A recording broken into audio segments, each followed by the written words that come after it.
جیسا کہ بیٹا آج آپ کا ٹاپک چل رہا ہے احادیث، تو احادیث میں ہم نے 17 تک کرنی تھی، 18 تک ہماری احادیث ہو گئی تھی، 17 کہہ رہی ہوں، 18 تک آپ کی احادیث ہو گئی تھی۔ تو اب حدیث نمبر 19 کرنے لگے ہیں، اور جب میں کرواتی ہوں تو بیٹا اپنی بک سامنے کھول کے رکھا کریں، اس سے زیادہ کلیئر ہو جاتا ہے۔ تو بسم اللہ الرحمن الرحیم، حدیث نمبر 19۔ کلکم رائن و کلکم مسئول عن رعیتہ، تم میں سے ہر ایک نگہبان ہے اور تم میں سے ہر ایک اپنی رعیت کے بارے میں جواب دہ ہے۔ آپ صلی اللہ علیہ وسلم نے فرمایا کہ کلکم رائن، رائن رائن کیا ہوتا ہے؟ نگہبان۔ عربی کا لفظ ہے رائی، رے الف این چھوٹی رائی، جس کا مطلب ہوتا ہے چرواہا، نگہبان۔ جس طرح چرواہا اپنی بھیڑ بکریوں کا نگہبان ہوتا ہے، ان کو صبح حفاظت سے لے کے جاتا ہے، باہر حفاظت سے لے کے آتا ہے، اور جہاں لے کے جاتا ہے جنگل میں ہر طرح کے جانوروں سے ان کی حفاظت کرتا ہے، ان کے کھانے پینے کا پوری طرح سے خیال رکھتا ہے، اسے کہتے ہیں رائی۔ تو اس لیے کہا گیا کہ تم میں سے ہر ایک نگہبان ہے، رائی ہے، کس کا؟ اپنے گھر والوں کا، اپنے جو اس کے دائرہ کار میں لوگ آتے ہیں ان کا۔ تو وہ قیامت کے روز اللہ کے سامنے جواب دے۔ اب گھر میں اگر دیکھا جائے چھوٹی اکائی، تو باپ اپنی اولاد کا، اپنی بیوی کا ذمہ دار ہے۔ آیا اس نے اپنی بیوی کو شتر بے مہار کی طرح چھوڑ تو نہیں دیا، اس پر پوری نگاہ رکھی۔ اپنی اولاد کی تربیت کیسے کی؟ انہیں دینی تعلیم دی، انہیں دنیاوی تعلیم دی، انہیں معاشرے کا اچھا شہری بنایا، انہیں اچھے برے کی تمیز سکھائی، یعنی ہر چیز کا ذمہ دار ہے۔ ان کے کھانے پینے اوڑھنے رہنے کا ہر چیز کا ذمہ دار ہے، اور اگر وہ اس ذمہ داری میں کوتاہی کرتا ہے تو اللہ کے سامنے جواب دے۔ اسی طرح اگر باپ نہیں ہے تو بڑا بھائی جو ہے وہ اس چیز کا ذمہ دار ہے، بھائی نہیں ہے تو ماں ذمہ دار ہے اولاد۔ اگر اس دائرہ کار سے ہم نکلتے ہیں تو بیٹا فرض کیا شہر میں دیکھتے ہیں تو ایک میئر جو ہے پورے شہر کی جو عوام ہے اس کا ذمہ دار ہے، ان کو بنیادی سہولتیں مہیا کرنے کا ذمہ دار ہے۔ اگر اس سے باہر نکلتے ہیں، صوبائی سطح پہ جاتے ہیں، تو وزیر اعلیٰ پورے صوبے کا ذمہ دار ہے۔ اگر ہم اس سے باہر نکلتے ہیں تو پورے ملک کا حاکم جو ہے، وزیر اعظم ہے، صدر ہے، وہ اس چیز کا ذمہ دار ہے کہ اپنے ملک کی عوام کی فلاح کے لیے کام کرے، اور اگر وہ اس میں کوئی کوتاہی کرتا ہے تو خدا کے سامنے جواب دہ ہے۔ اور یہی وہ ذمہ داری تھی کہ جس پر حضرت عمر فاروق رضی اللہ تعالیٰ عنہ جب خلیفہ بنایا گیا تو آپ رضی اللہ تعالیٰ عنہ نے خطاب کرتے ہوئے کہا کہ اگر میں قرآن و سنت کے تابع چلوں تو میری پیروی کرنا، اور اگر میں ان کے خلاف جاؤں تو مجھے روک دینا۔ یہی وہ احساس ذمہ داری تھا کہ راتوں کو شہر میں گشت کرتے تھے کہ کوئی شخص بھوکا تو نہیں ہے، کسی کو میری ضرورت تو نہیں ہے۔ اسی طرح ایک دن گشت کرتے کرتے ایک ایسے گھر کے پاس پہنچے کہ جہاں سے اندر سے بچوں کے رونے کی آواز آ رہی تھی۔ کافی دیر سنتے رہے، پھر دروازہ کھٹکھٹایا اور رونے کی وجہ پوچھی تو ایک عورت باہر آئی، اس نے کہا کہ میرے بچے بھوکے ہیں، بھوک سے رو رہے ہیں، اور میں کوشش کر رہی ہوں کہ یہ سو جائے، میں انہیں کسی طرح سے بہلا رہی ہوں۔ اس قدر خوف زدہ ہوئے کہ اسی وقت بیت المال گئے اور اناج کا ایک تھیلا بنایا، اور جب اٹھانے لگے تو غلام نے کہا میں اٹھا لیتا ہوں، تو فرمایا کیا قیامت کے روز میرا بوجھ اٹھاؤ گے؟ بہرحال اسی طرح لے کے آئے، اور پھر اس گھر میں گئے اور باقاعدہ کھانا بنایا اور بچوں کو کھلایا۔ کیا یہ خوف تھا کہ یہ میری رعایا ہے، میں ان کا ذمہ دار ہوں؟ اس طرح پھر اس عورت کا وظیفہ مقرر کیا۔ اسی طرح حضرت عمر بن عبدالعزیز، جنہیں عمر ثانی بھی کہا جاتا ہے کہ جب انہیں خلیفہ بنایا گیا تو ان کی آنکھوں سے آنسو جاری ہو گئے۔ لوگوں نے کہا امیر المومنین یہ تو خوشی کا مقام ہے، تو انہوں نے فرمایا کہ مجھے مشرق و مغرب کا حاکم بنا دیا گیا ہے اور میں اللہ کے سامنے جواب دہی سے ڈرتا ہوں۔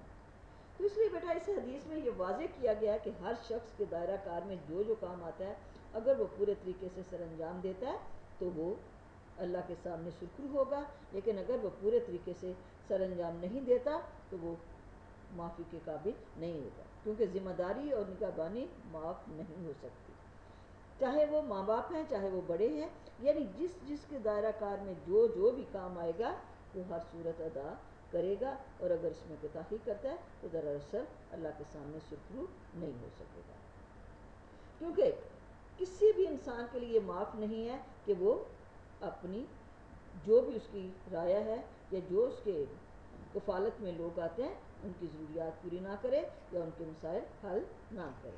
حکمران اپنی رعایا کے حقوق کی نگہداشت اور ان کی فلاح و بہبود کا ذمہ دار ہے۔ ماں باپ اپنی اولاد کی تعلیم و تربیت کے سلسلے میں جواب دیں، حتیٰ کہ کسی دفتر کا ایک کارکن بھی اپنے کاموں کا ذمہ دار ہے اور اس سلسلے میں اسے بھی اللہ کی بارگاہ میں جواب دہ ہونا پڑے گا۔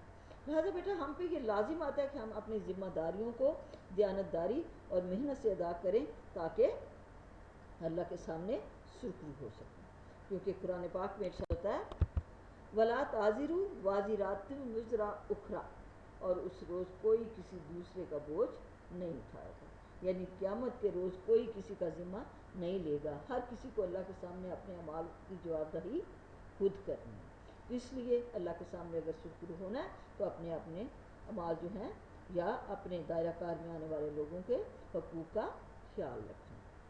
اوکے، ہاں جی، نیکسٹ آ گئی ہے آپ کی حدیث نمبر 20۔ بسم اللہ الرحمن الرحیم۔ حدیث نمبر 20 ہے، خیر بہتر ہے ناس ہی لوگوں میں، من جو کوئی ینفع نفع دیتا ہے ناسا لوگوں کو، خیر الناسی من ینفع الناس، لوگوں میں اچھا وہ ہے جو لوگوں کو نفع دیتا ہے۔ اب بیٹا یہ حدیث دراصل معاشرتی اصلاح کی ہے۔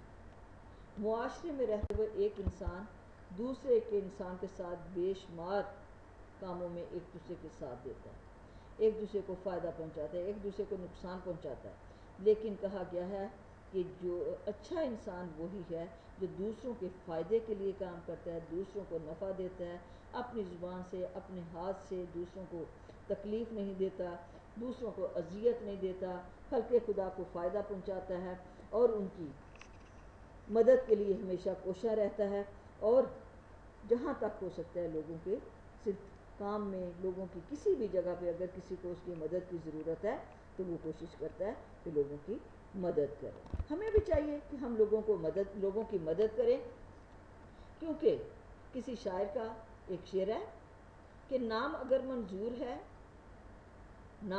منظور ہے تو فیض کے اسباب بنا، پل بنا، چاہ بنا، مسجد و تالاب بنا، یعنی اگر تو چاہتا ہے نا کہ تیرا نام دنیا میں زندہ رہے تو پھر ایسے اسباب پیدا کر جو لوگوں کو فائدہ پہنچائے۔ کیسے کہ کہیں اگر ضرورت ہے اسٹریٹ لائٹس لگوا دی، کہیں درخت لگا دیا، کہیں پانی کا نل لگوا دیا، کہیں پنکھے لگوا دیے، کہیں کسی گلی کو پختہ فرش بنوا دیا تاکہ آتے جاتے نمازیوں کو تکلیف نہ ہو، کسی کو ٹھوکر نہ لگے، کہیں ایسا تالاب بنوا دیا کہ جہاں سے جانور پانی پی سکے، تو ایسا کام کرنا جس سے مخلوق خدا کو نہ صرف انسان بلکہ ہر جاندار کو فائدہ پہنچے، تو دراصل وہ انسان جو ہے لوگوں میں اچھا ہے۔ ہمیں بھی بیٹا چاہیے کہ ہم تعلیم کے ذریعے لوگوں کو نفع پہنچائیں۔ کیسے؟ جیسے آپ صلی اللہ علیہ وسلم نے فرمایا کہ مجھ سے ایک آیت بھی سنو تو اسے ان لوگوں تک پہنچا دو جو یہاں حاضر نہیں ہے، یعنی دیے سے دیا جلایا جائے۔ پھر اس میں ایک اور بھی حوالہ دیا جا سکتا ہے کہ آپ صلی اللہ علیہ وسلم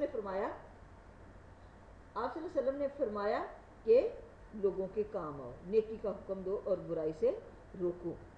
پھر یہ بھی ہے کہ جب ایک انسان دنیا سے چلا جاتا ہے تو اس کے نامہ اعمال کا جو سلسلہ ہے وہ رک جاتا ہے، لیکن دو چیزیں اس کے نامہ اعمال میں نیکیوں میں اضافہ کرتی رہتی ہیں۔ ایک اس کی وہ اولاد جسے اس نے اچھی تربیت کی، تو جب تک اچھے کام کرتی رہے گی اس کے نامہ اعمال میں اضافہ ہوتا رہے گا۔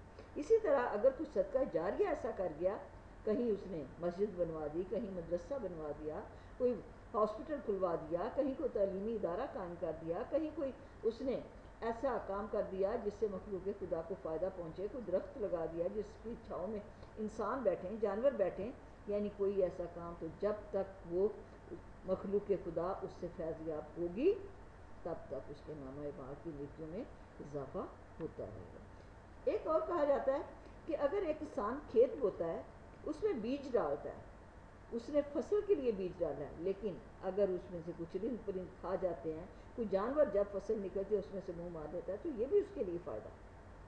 تو فائدہ اٹھانے کے لیے ضروری ہے کہ مخلوق خدا کو فائدہ پہنچایا جائے۔ مخلوق خدا کو فائدہ ہوگا تو یقیناً اللہ اسے دنیا میں بھی کامیابی اور عزت ضرور عطا کر گا، اور اللہ اسی کو عزت اور کامیابی دیتا ہے جو خلق خدا کو فائدہ پہنچاتا ہے۔ اسی طرح انسانیت کی بہبود کے لیے وہ کوشاں بھی رہتا ہے، اور اس حدیث میں اسی بات کی وضاحت کی گئی ہے کہ ہم جیسا بھی ہو سکے، جس طرح سے بھی ہو سکے لوگوں کو نفع پہنچائیں۔ جیسے ماحول کو صاف ستھرا رکھنا بھی انسانی بہبود کے لیے ضروری ہے، یعنی یہ نہیں کہ ہم اپنے گھروں کو صاف رکھیں اور آس پاس میں ہم گند پھیلا دیں، وہ بھی غلط ہے۔ اسی طرح پڑوسیوں کا خیال رکھنا، کھانا بناتے وقت اس خیال سے کھانے کو زیادہ بنانا کہ کسی پڑوسی کو ضرورت نہ پڑے، کوئی ہمارے گھر میں مانگنے نہ آ جائے، تاکہ وقت پر اگر کوئی آ جائے تو ہم اس کی مدد کر سکیں۔ اسی طرح کوئی ایسا کام نہ کرنا جس سے پڑوسی کو تکلیف پہنچے، کیونکہ ایک پڑوسی کے بھی ایک دوسرے پر حقوق ہوتے ہیں، اور ان حقوق کی پاسداری اور انہیں فائدہ پہنچانا لازم ہے۔ اسی طرح درخت لگانے سے ماحول کی آلودگی کو کم کیا جا سکتا ہے۔ کہا جاتا ہے، آپ صلی اللہ علیہ وسلم نے فرمایا کہ اگر تمہیں یہ پتہ چلے کہ کل قیامت آ رہی ہے تو پھر بھی درخت لگانا نہ چھوڑو۔ یعنی جو بھی درخت لگاتا ہے وہ صرف اس لیے نہیں لگاتا کہ میں کل اس کے سائے میں بیٹھوں گا، میں اس کا پھل کھاؤں گا، بلکہ وہ اس لیے لگاتا ہے کہ میری آنے والی نسلیں اس سے فیض یاب ہوں۔ اس لیے درخت لگائیں، آس پاس کے ماحول کو صاف رکھیں، کیونکہ درخت بارش کا سبب بنتے ہیں، ہوا کو صاف کرتے ہیں، مخلوق خدا ان میں بسیرا کرتی ہے، جو چرند پرند ہے ان کا بسیرا ادھر ہے، ان کی خوراک ادھر ہے۔ تو ان سب پہلوؤں سے مخلوق خدا کی خدمت کرنا خیر الناس بننا ہے، اور خیر الناس بننے کے لیے بہترین طریقہ یہ ہے کہ مخلوق خدا کے لیے فائدہ پہنچایا جائے، اپنی زبان سے، اپنے ہاتھ سے۔ قرآن پاک میں ارشاد ہوتا ہے، وَقُولُوا لِلنَّاسِ حُسْنًا، اور لوگوں سے خوش اسلوبی سے پیش آ، خوش اسلوبی سے پیش آ، یعنی ان کے ساتھ معاون بنو، ان کے مددگار بنو۔ ٹھیک ہے، سمجھ آ گئی؟ چلیں ٹھیک ہے، اوکے، گڈ بائے۔